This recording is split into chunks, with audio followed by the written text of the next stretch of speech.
All right, let's talk about something that's been getting a lot of buzz. It's a fascinating guide, a sort of blueprint, really, that claims it has the key to escaping the way things are, the constraints of our modern world. So, let me just ask you this right off the bat. Do you ever get that gut feeling that you're stuck playing a game but you never got a say in the rules? Like you're just a piece on someone else's board? Well, here's the thing.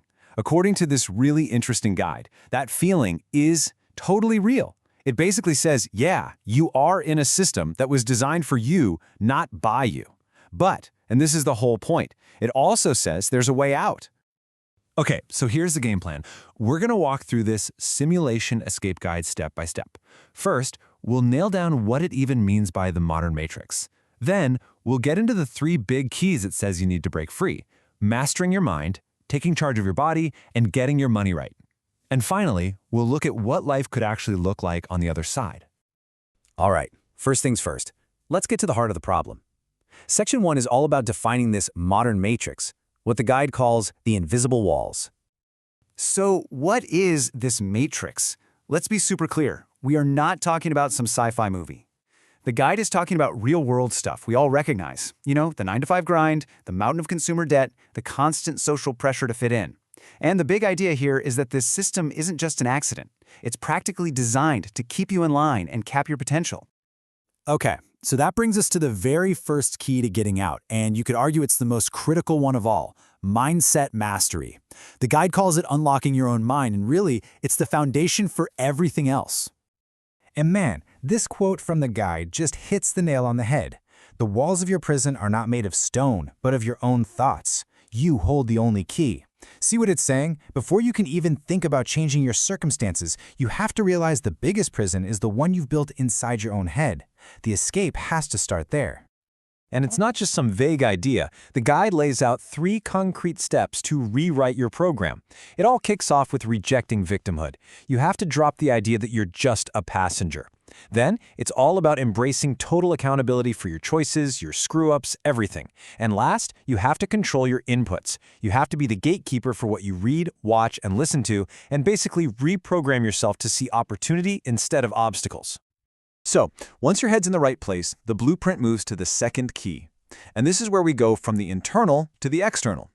We're talking about physical dominion, or as the guide puts it, forging your primary vehicle. The logic here is just brutally simple, and this quote says it all. Your body is not a passenger. It is the engine of your will. Neglect it, and you will go nowhere. Think about that.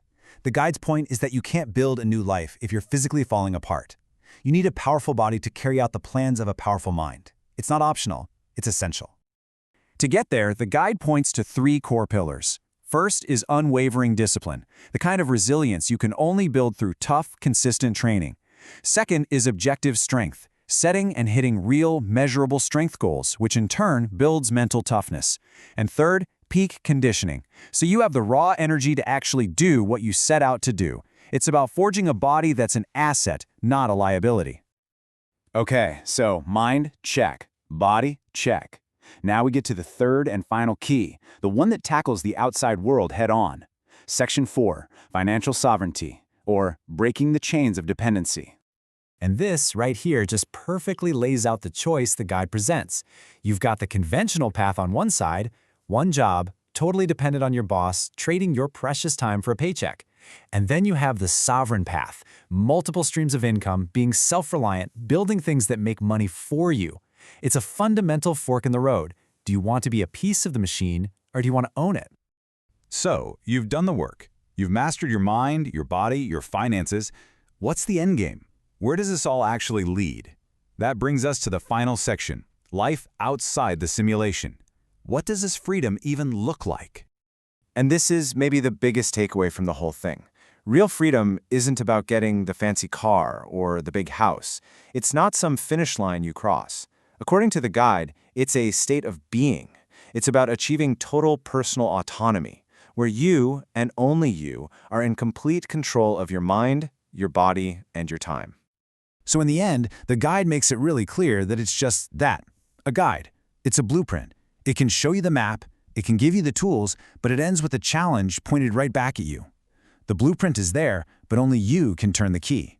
So the final question it leaves you with is, will you?